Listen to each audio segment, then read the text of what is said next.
As a head coach, do you believe there's a lack of belief, or is it something else?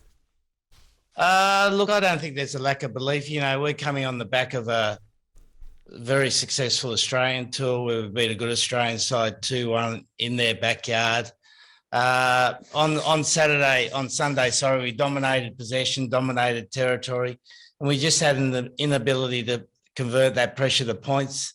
And if I was sitting here today and we hadn't been able to put that pressure on the opposition, then I'd be really worried. But I accept that our performance wasn't good enough, and ultimately it comes down to me. I didn't coach them well enough, so I need to coach them better.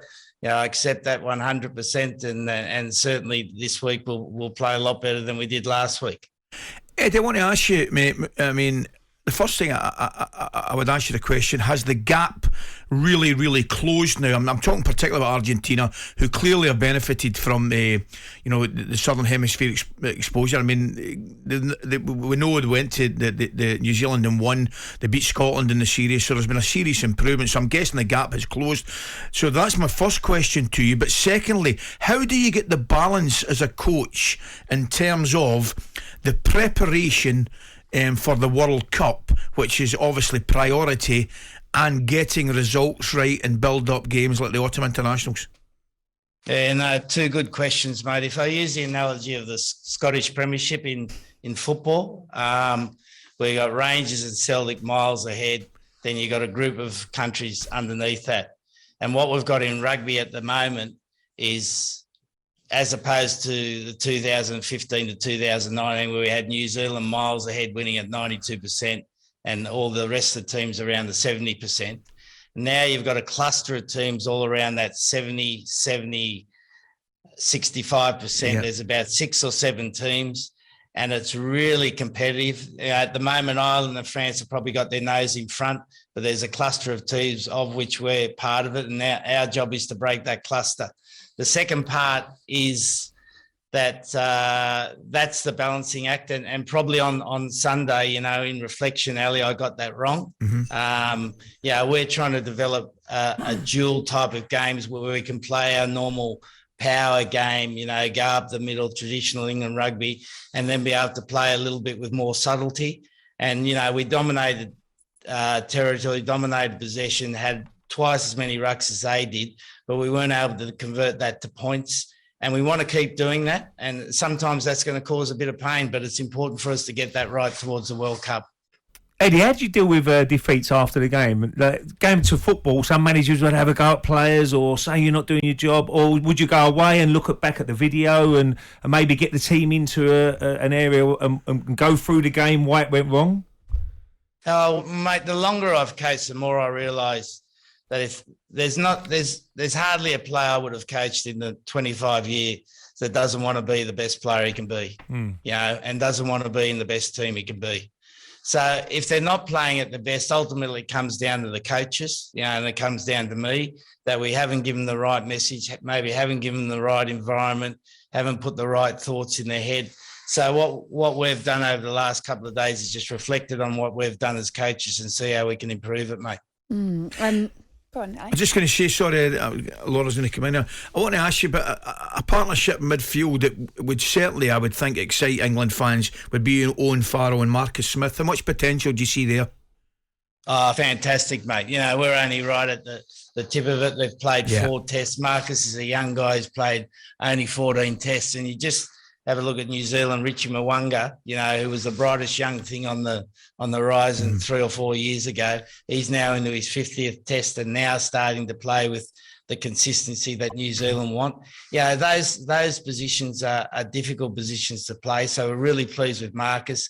And Owen Farrell's, one of the greats of the game, mate. Yeah. He's the 3rd highest point scorer in the game, and he's going to play 100 tests by the end of this series. So that combination we feel can really take us forward in the next 11 months, mate.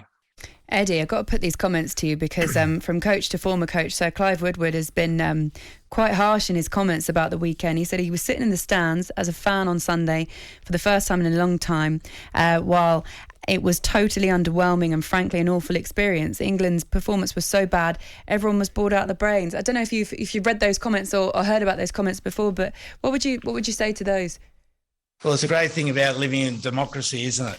Everyone's entitled to their opinion, and we've got plenty of opinions, and I'm sure Clive's entitled to make his opinion. I've probably got a different opinion, which is okay, but I'm delighted to hear his. Got to ask you about the weekend, Eddie, coming up, Japan. What sort of side are they, and will you change tactics, or you look at the team, or you just go, right, no, we're going to start on the front foot, and how important Jamie George is back in the squad as well? Yeah, no, Jamie's an important play for us. He's got to get through a couple of days of training, but we're pretty hopeful he'll be right. Like, Japan's a tricky team, mate. I coached them for 4 years, and since then they've evolved their game. They move the ball quickly. They're a bit like a rugby version of Manchester City. They keep the ball for long periods of time. They've got good passing, catching skills. They've got a left winger, Fafita, who's big as any winger in the world, and then they've got a right winger, Matsushima, who's lightning quick, and then a fullback with a left foot boot. So we've got to make sure we control the gain line. We've got to probably play a more traditional England style of game against them and play to our strengths and take away their strengths. Ed, I want to ask you, mate, you've obviously got a big year ahead, culminating in the World Cup, which we're all looking forward to. I can't wait. I'm going to go over and obviously watch that. But you'll clearly be not feeling for Gareth Southgate, but you'll understand his position right now. I want to ask you the question. You'll obviously be interested in Gareth's squad to see who he picks and who he leaves out. Yeah, I might have an opinion on it, mate. Didn't do that for a minute. I think it's one of those, as the national coach of big teams like rugby and cricket and football in England, there's always a contrary view. And I think in the thing that strikes me as being an Australian coming here, there's a lot of good players around the same level. Yeah. And therefore, media outlets, former coaches, former journalists have pet players they like. But at the end of the day, I'm sure Gareth's sitting there, right, what's the combinations we need that'll be strongest? And then trying to work out what's his A team, what's his B team, and then there's 3 or 4 special players he can take, because they can take 26 now, can't they? Yes. So he'll be able to take, 3 or 4 that maybe give him something a little bit different. I want to ask you about England women, the rugby team, because they're going to play in their 6th straight final against New Zealand this Saturday. They're quite amazing, really. 30 games unbeaten now. Do you have a message for the women? Just keep playing to your strengths. I know the New Zealand media are trying to encourage them to play a different way. They're being unbelievable in creating role models for women to play rugby. And we just wish them all the best. Also, on a very light note, I just wondered whether or not you'd seen Joe Marler starring in Queens for the Night as Trixie Turnover. Ever think you'd see anything like that, Eddie? Well, there's no stopping him. You don't know what he's going to do. It is wild, isn't it? And in terms of like what you look forward to when you're looking ahead to a World Cup, like you say, we've all got our opinion about who Gareth Southgate should bring, who they shouldn't bring. Would you ever bring a player, if it was one of your best players in a specific position, would you ever bring a player that wasn't quite fully fit yet? Look, there's a number of factors you look at there. If the player's that special and he's going to bring something to the team that no one else can, and you're reasonably convinced he'll get enough training time and enough game time to be at his best, because you've got to aim for the final, then you might take the punt on him. But he's got to be special. He's got to be special. Yeah. Did Johnny Bairstow come in and speak to your players recently? Yeah, no, he was fantastic. Came in, chatted about, his development as a player, the different sorts of teams he's played in, the influence of the coaches, and, he loves rugby. He's a frustrated number 10. I'm sure. We all are, Eddie. We all are. Eddie, thank you so much for coming on. It's been brilliant. Good luck this weekend as well. Good luck, mate. Thanks for coming on, Eddie.